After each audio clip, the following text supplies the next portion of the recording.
ወሎን ክልል ለማድረግ የምትንደፋደፉ እንደማይሳካላችሁ ነግራችኋለሁ። የሰላም ካንሰር ነው የምለውኔ 48ኛን ለምሳሌ 3 ኮሎኔል አዛዦቿን ከፍተኛ አዛዦቿን እንዳሳጣነው ይታወቃልና የአማራ ህዝብ እንደሚታወቀው ትግል መራራ ነው። ባንድ ጊዜ የፈለክበት ቦታ ላይ እንደማይደረስ አስረግጣችሁ ልታውቁልን ይገባል። በሽር አልአሳድ ካቢኔውንም ጀነራሉንም ሚኒስተሩንም ሳያሳውቅ ሄሊኮፕተሩን አንጠልጥሎ አይግባኙን እንደገባ ወንድሞቹን እንኳን ሳያነሳ የት እንደገባ ታውቁታላችሁ። ነገ የናንተ ውጣ ይሄ እንደሆነ እንዳትዘነጉት ማለት ነው። ሰላም ጤና ይስጥልን። ዋርካው ምሪ ወዳጆ የአማራ ህዝብ ሆይ እንዴት ከረም እንዴት ሰነበታችሁ? በአራቱም ማዕዘን ያላችሁ ያው ሰላም ነው ብለን ባናወጋም እንኳን አደረሳችሁ ለማለት እወዳለሁ። ከዚህ ቀጥለን ግን እንደሚታወቀው እንግዲህ 30ዎች በርካታ 30ዎች አልፈዋል። ሰኔ 30 መስከረም 30 ተሳስ 30 እንደዚሁ እንግዲህ ዋዜማው ላይ እንደምታዩት እንገኛለን ማለት ነው። እንደሚታወቀው እስከዛሬ መንግስት ያቀደ የነበራቸውን በሌላ የገለጥኳቸውም አሉ።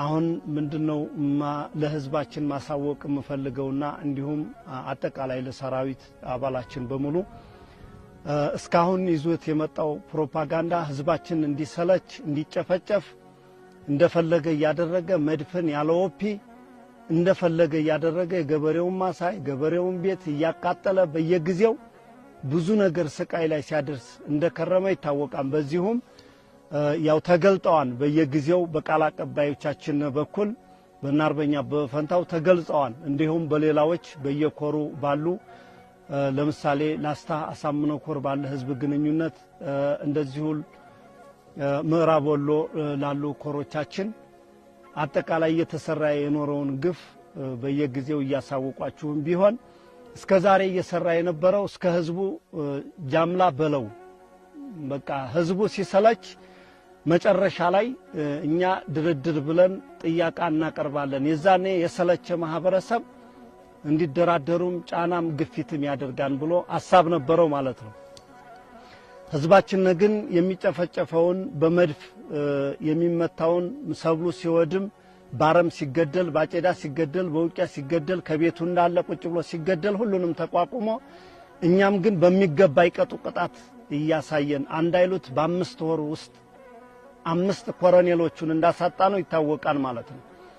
አሁን በቀደም ዞብል የተደመሰሰውን ኮሎኔል ጨምሮ ከዛ በፊት 2 ኮሎኔሎች 48ኛን ለምሳሌ 3 ኮሎኔል አዛዦቿን ከፍተኛ አዛዦቿን እንዳሳጣነው ይታወቃልና ያ ብስጭት ያበሳጨው አሁን ያቀደው ቅድ ምንድነው ማለት ነው። እስካሁን ባሉት ወራቶች ሲቀጠቅጥ ኖረ ይሄን ህዝብ እንደፈለገ አሁን ደግሞ የሰላም ካውንስል ብሎ ያቀደው አለ ማለት ነው። እንትኑ ቀርቶ ኮማንድ ፖስት የሚለው ቀርቶ ማለት ነው። የሰላም ካንሰር ነው የምለውኔ የሰላም ካንሰሩ ደግሞ አሁን ምንድነው አሁን ሚዲያዎች አጠቃላይ የተሰጣቸው ትእዛዝ አለ ማለት ነው። የተሰጣቸው ትእዛዝ ምንድነው? ሰላም ነው ብላችሁ አጠቃላይ ሁሉም በተናበበ መንገድ አንድ ጊዜ አማራ ክልል ሰላም እንደተደረገ እንደተደመሰሰ እንደተመታ አራግቡ ብሎ አሁንም የተለመደውን ጭፍጨፋውን ለመቀጠል ተዘጋጅቶ ተሰልፏል ማለት ነው። የአማራ ህዝብ ወይ እንግዲህ በኋላ እየሞትክ ኑርሃን ከዚህ በኋላ በሚመጣበት መንገድ በየገጠሩ እንደተለመደው ሲገባ ራስን ለመታጠቅ ራስን እንደተለመደው ነቅተ ለመጠበቅ ከፋኖ ጎን ከአባት አርበኛው ጎን ተሰልፈህ ማንኛውም ወጣት ውሃ በማቀበል ስንቅ በማቀበል በመዋጋት በማገዝ የኩያ ድርሻህን እንድትወጣ ስትል መልእክታችንን እናስተላልፋለን ማለት ነው። ከቤትህም ቁጭ ብለህ እየሞትክ ነው። ተዋግተህም ብትሞት ድልን እንጂ የምታመጣው ሞትን አትቀበልምና ስለዚህ በዚህ ጉዳይ ያላችሁ በአገር ውስጥም በአገር ውጭም ያለ እንዲሁ የአማራ ህዝብ አጠቃላይ ሁለተኛ አሁንም ለሚያደርገውን ጭፍጨፋ የተዘጋጀበትን ለዓለም ማህበረሰብ መልእክታችሁን እንድታደርሱልን እናንተም ከጎናችሁ ሆናችሁ የተለመደውን ድጋፋችሁን ያደረጋችሁ ትብብራችሁን በተቃውሞ ሞታችንን የአማራን ህዝብ በደሉን እንድታሰሙልን ነው። እኛ ግን የአማራ ፋኖ በወሎ በአራቱም ማዕዘን 4 ኮሮች አሉን። ራሳችንን አዘጋጅተን የመጣውን ጠላት አሁንም በመጣበት አይቀጡ ቅጣት እየቀጣን ለመመለስ ራሳችን ዝግጅታችንን ጨርሰናል። ያልሰማችሁ አካላትም ካላችሁ ይሄው ዝግጅታችሁን እንድጨርሱ ስንል መልእክታችንን እናስተላልፋለን ማለት ነው። ሌላው እዚህ አያይዤ የምገልጸው የአማራ ሕዝብ እንደሚታወቀው በተለይ የሰሜኑ ክፍል በተደጋጋሚ 2-3 ከሰሜኑ ጦርነት ጀምሮ የደረሰበትን ድርቅ ይታወቃል ማለት ነው። ከዚህ ተያይዞ ቡግና አካባቢ ላይ የተከሰተው ድርቅ 110,000 ሕዝብ ከዛም በላይ አስቸኳይ ድጋፍ እንደሚሰጠው እንደሚያስፈልገው ታውቋል ማለት ነው። ለዚህም ከቅርብ ማህበረሰቡን የሚከታተሉ መሪዎች በተጠናው ጥናትና ባለኝ መረጃ 5053 ኩንታል እህል ገብቷል ማለት ነው። የሚረዳው 110,000 ሕዝብ ከዛም በላይ ነው ማለት ነው። ስለዚህ አሁን የምግብ ዋስትና የሚባለው ዳቆን ተስፋውን ሰሜን ወሎን ሲበላ ሲያዘርፍ ሲበድል የኖረ አሁንም ክልል ላይ ሆኖ የምግብ ዋስትና የሆነ ዘርፍ ላይ ቁጭ ብሎ ወይም በኃላፊነት ይሁን ወጥቶ ሰሞኑን የተናገረውን ነገር በሚገርም ሰምቼ ታዝቤያለሁ ማለት ነው። የሚመጡትን ለድጋፍ የሚሰጡትን ደርሷቸዋን ወደ ሌላ ቦታ ይዛችሁ ሂዱ እዛ በቂ ድጋፍ ገብቷን እያለ ማገድ ስለጀመረ በዚህ አጋጣሚ ይሄን ድርቅ እኛ አላመጣነውም ጨፍጫፊ አብይ አህመድ ስርዓት ስለሆነ ያመጣው የአማራ ሕዝብ የዓለም ሕዝብ ድርጅቶች ያገባኛን የሚለው አካል ሊያውቅልን ይገባል ማለት ነው። ቡግና ወረዳ ብቻ አይደለም፣ በቃ ወሎ መሬት አጠቃላይ አምባሰልም ሄዳችሁ ብታዩት በጣም ከፍተኛ ችግር ነው ያሉት። ራያ ቆቦ ዙሪያው ገጠራማውን ቦታ ላይ ብታዩትም በቃ ተመሳሳይ ነው።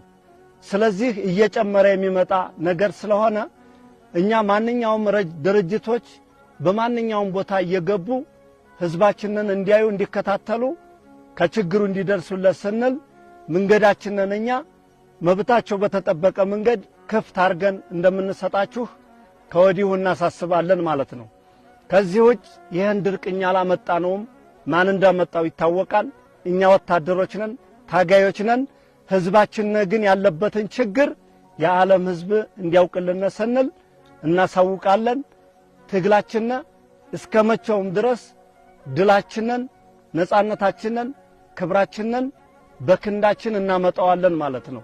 ከዚህ አያይዤ መግለጽ የምፈልገው እንደሚታወቀው አሁን የተደራጁ ጀነራሎች አማራን ለማጥፋት ጄኖሳይድ ለመፈጸም አሁንም እንደ አዲስ ራሳቸውን አደራጅተው ከላይ እስከ ታች ተዋቅረው የበሉበትን አገር እርጎ እየጠጡ የታገሉበትን ሙክት እየቀረበላቸው የታገሉበትን አገር ያው በምን ልክ እየጨፈጨፉት እንዳለ የዓለም ሕዝብ ሊያውቅልን ይገባል ማለት ነው። ስለዚህ ወታደር ማንነት አለው፣ ጀነራል ማንነት አለው። እናንተ ማንን እንደሆነ የማንን አገር እንደሆነ እየጨፈጨፋችሁት ያለውን ፍርዱን ለእናንተ ሰጥቻችኋለሁ ማለት ነው። እናንተ 500 ካሬ እስከ 1000 ካሬ በአብይ አህመድ ትእዛዝ ባዳነች አቢቢ አስፈጻሚነት 10 ሚሊዮን ብር ጀባታ ጋር ተሰጥታችሁ ቤታችሁን እየገነባችሁ ያነውም አልበቃ ብሎ ድጋሜ ጠይቃችሁ ተሰጣላችሁ ተብሎ ተደራጅቶ ተመቻችቶ እየጠበቃችሁ ያለው የአማራን ሕዝብ ይሄን ስጦታ ስለተጀባችሁ ብቻ በቃ እኛ ካላወቅንላችሁ እኛ ካላዘዝናችሁ ብላችሁ ያው እንግዲህ 2 ዓመትን እየቆጠራችሁ ነው። የአማራን ሕዝብ ጨክናችሁ በመድፍ በድሮን በታንክ እያቃጠላችሁት ካላችሁ ያው እናንተ ታውቁታላችሁ። ያው እንግዲህ መሬቱም ሕዝቡም ይመሰክራል ማለት ነው። አብይ አህመድ እንደሆነ በሽር አልአሳድ ካቢኔውንም ጀነራሉንም ሚኒስተሩንም ሳያሳውቅ ሄሊኮፕተሩን አንጠልጥሎ አይግባኙን እንደገባ ወንድሞቹን እንኳን ሳያነሳ የት እንደገባ ታውቁታላችሁ። ነገ የናንተ ውጣ ይሄ እንደሆነ እንዳትዘነጉት ማለት ነው። ወታደር ማንነት አለው። አሁንም ወደ ማንነታችሁ ተመልሳችሁ ራሳችሁን ብትጠይቁ የተሻለ ነው ብዬ አስባለሁ ማለት ነው። ከዚህ ውጭ የአማራ ህዝብ እንደሚታወቀው ትግል መራራ ነው። በአንድ ጊዜ የፈለክበት ቦታ ላይ እንደማይደረስ አስረግጣችሁ ልታውቁልን ይገባል። በሽር አልአሳድን የዘረሩት 13 ዓመት ታግለው ነው። እኛ ይሄን ያህል መቆየት መቻል አለብን ማለት አይደለም። በሁለትም በሶስትም በአራትም ዓመት ልንጨርስ እንችላለን። ባጭርም ሊያልቅ ይችላል። ከዚህ በላይም ሊፈጸም ይችላል። እየገጠምን ያለነው ባንክም ታንክም ድሮንም መድፍም የታጠቀ ኃይል ጋር ነው። ስለዚህ ይሄን በማነጣጠር መቼ ትላንት ምን ነበርን ዛሬ የት ላይ ነን የሚለውን የአማራ ህዝብ ሆነ የኢትዮጵያ ህዝብ በሰፊው አይቶና ገምግሞ የደረስንበትን ጠንካራ ጎን ማመስገን፣ ደካማ ጎናችንን ደግሞ ከጎናችን ሆኖ ሊያግዘን ይገባን እንጂ ቶሎ ይሄን አልፈጸሙም ይሄን አደረጉት የሚለው ትግል መራራ እንደሆነ ሁሉም ይያየው ነው። ገብቶ ያላየ ደግሞ ገብቶ ያየ ይሄን ብናደርገው ጥሩ ነው እያለ የገሰጠ ማስተካከልም ይችላል። ይሄው በሩ ክፍት ነው ማለት እፈልጋለሁኝ ማለት ነው። ከዚህ ውጭ በዚህ አጭር ጊዜ ውስጥ በ19 ወራት ማለት ነው የደረስንበት ከከፊል ስንነሳ የተነሳንባቸው አነስተኛ የቡድን መሳሪያዎችና አነስተኛ ነፍስ ወከፍ ክላሾች ይዘን አሁን በመካናይዝ ደረጃ የተደራጀንበት እንዳለ የሰራዊታችንና ጥንካሬ በቃ በኮሎኔል ደረጃ እየበላ እየማረከ የሚያሳይ ወታደር ከአንድ ኮሎኔል ስደርስ ስንት ወታደር ረምርመህ ስንት ዋጋ አስከፍለህ እንደሆነ ከዛ ቦታ ላይ ደርሰህ አንድን መሪ መግደል የምትችለው ለዛም የተሰሩት በተደጋጋሚ ጀብዶች ምስክሮቻችን ናቸው ማለት ነው። ምንድነው የቀረን ማለት ነው? ከዚህ በኋላ ወደ ጀነራሎች ነው። በቃ ጀነራል መማረክ ወይም ጀነራል መግደል ነው የቀረን። ለዚህም ይሆናል ሰው ነው ጀነራል ክብሩ ስሙ እንጂ ክብሩ የሚሰራው ግርማ መጎስ የሚሰራው ስራ እንጂ ጀነራሉም የሚወድቀው ባንዲት ጥይት ነው። ሲያዝም በዚሁ ተመሳሳይ ነው ማለት ነው። ሊያወጣው የሚችለው ስራው ነው እንጂ ማንኛውም ሰው ክፉ የሰራ ሰው በሰራህ ስራ እየተመዘዝክ ነገ ለህዝብህ ቁመህ ተጠያቂ እንደምትሆን እርግጠኛ ነን። የሰራዊታችን ጥንካሬ በአራቱ ማዕዘን እያሳየነው ያለ ገድልና ጀብድ የአማራ ህዝብ የሚያውቀው እስከሆነ ድረስ አሁንም በልበ ሙሉነት ስለሆነ ያለው ምንም ልትጠራጠሩብን አይገባም። ይሄ በየቦታው እየሰበሰበ ፋኖ ገብቷን እጅ ሰጥቷን ለሰላም ቀርቧን የሚለውን ኮተት ያው እናንተም የምታውቁት ነው። እንደው ከዚህ ላይ ጊዜ መጨረስም አይጠበቅብኝም ማለት ነው። ወሳኙ ነገር ግን ኦሮሚያን ሲያጸዳ የነበረው ኃይል አሁንም ተሐድሶ እየተሰጠው ነው። ከዛው የተለመደው ቦታ ላይ ህዝባችንን የሚያስሩት የሚጨፈጭፉበት አካባቢ ላይ አለ። እዛ ቦታ ላይ አሁን ተሐድሶ ተሰጥቶት እየመጣ የተቀላቀለም አለ። አሁንም መጥቶ የሚቀላቀል አለ። ያው ይሄ እንግዲህ ነገ ማንን ምን ያደርጋን የሚለውን ነገር ፍርዱን ለአማራ ህዝብ ሰጥቻለሁ ማለት ነው። ስለዚህ ይሄን እያያችሁ የአማራ ህዝብ የማይቀረውን ትግል ይሄ ሰላም ካንሰር የሚሉትን ነገር ትተን ምንም አንድና አንድ ማሸነፍ እንደሆነ ውጤታችንና የአማራን ህዝብ ብሎም የኢትዮጵያን ህዝብ ከችግር የምናወጣው ይሄ ብቻ ነው። አለሳካላቸው አለ እስካሁን በእምነቱ ቢሉ በብሔሩ ሊያጋጩ ቢሉ በሁሉም ያልተሞከረ ነገር የለም። ይሄን ሁሉ ተቋቁመን እዚህ ደረጃ ደርሰናል። እንደ አማራ ፋኖ በወሎ 100 ሚሊዮን ብር ተመድቦልን 100 ሚሊዮን ብር ተመድቦልና እኛን ራስ በራሳችን ለማታኮስ አስርጎ በማስገባት ራስ በራሳችን ለማታኮስ ቢለፉም ቢወጡም ቢወርዱም እኛ በጥበብና ጥበበኛ መሪዎች አሉን። ብልህ መሪዎች፣ አዋቂ መሪዎች፣ ጀግኖች አሉን። በነዛ ትግስትና በነዛ ጥንካሬ ምንም አንድ ቀን ከማንም ወንድሞቻችን በሰላም ጠርተን እያመጣን ከመወያየት ውጪ አንድም ነገር ሳንታኮስ እዚህ ደርሰናል። አሁንም እየደረስንባቸው ነው። ሌላው የአማራ ህዝብ ማወቅ የሚገባ ነገር እንግዲህ አማራ ክልልን ከአራትም ከአምስትም ለመቆራረጥ እንግዲህ አብይ አህመድ ብልጽግና መንግስት ቆርጦ ተነስቷል ማለት ነው። ያው ደቡብ ክልልን ምን አድርጎ እንደመጣ ታውቃላችሁ። አማራ ክልል ላይ የክልል ጥያቄ ሳይሆን ያለብን የማንነት ጥያቄ አትግደሉን፣ በቃ የሰብአዊ መብት ጥያቄ ነው፣ በቃ አትግደሉን፣ እንኑርበት በሰላም በድህነታችን ሰርተን ነግደን ቆፍረን እንኑር እባካችሁ ተውን ብሎ ነበር የጠየቀው እንጂ ክልል ስጡን ለማለት አይደለም። አሁን ሰሞኑን የምንሰማቸው ጭምጭምታ አለ።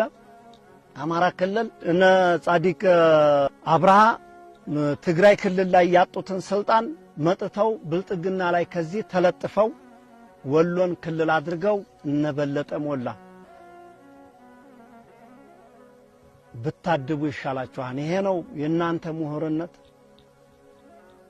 ወሎን ክልል ለማድረግ ከማን ማን ጋር እንደምትደዋወል ማናውቅ መስሎህ ነው? ማንነታችንን እንግዲህ ማንነት አልነበረም እንዴ ጥያቄ? ያንን በመለሳችሁት ወሎን ክልል ለማድረግ የምትንደፋደፉ እንደማይሳካላችሁ ነግራችኋለሁ። ያገው ብሔረሰብን ክልል እናደርጋለን ብላችሁ የምትንደፋደፉትን የብልጽግና መንግስት ደርሰንበታል። ወልቃይት ላይ የምትሰሩትንም ሴራ ደርሰንበታል። የአማራ ህዝብ ይህን ወደፊት ታገኘዋለህ፣ ጠብቅ። በጥንቃቄ ሆነህ ግን ተመልከት። እኛም በጥንቃቄ ሆነን እያየነው ነው። ይሳካል አይሳካም ወደፊት የምናየው ነው። ወለጋ ክልልነት ጥያቄ እየጠየቃችሁ አልነበረ? ከአዲስ አበባ 681 ኪሎ ሜትር እኮ ይርቃል። ታዲያ እሱን በሰጣችሁት እነ ሐረርን እነ ድሬዳዋን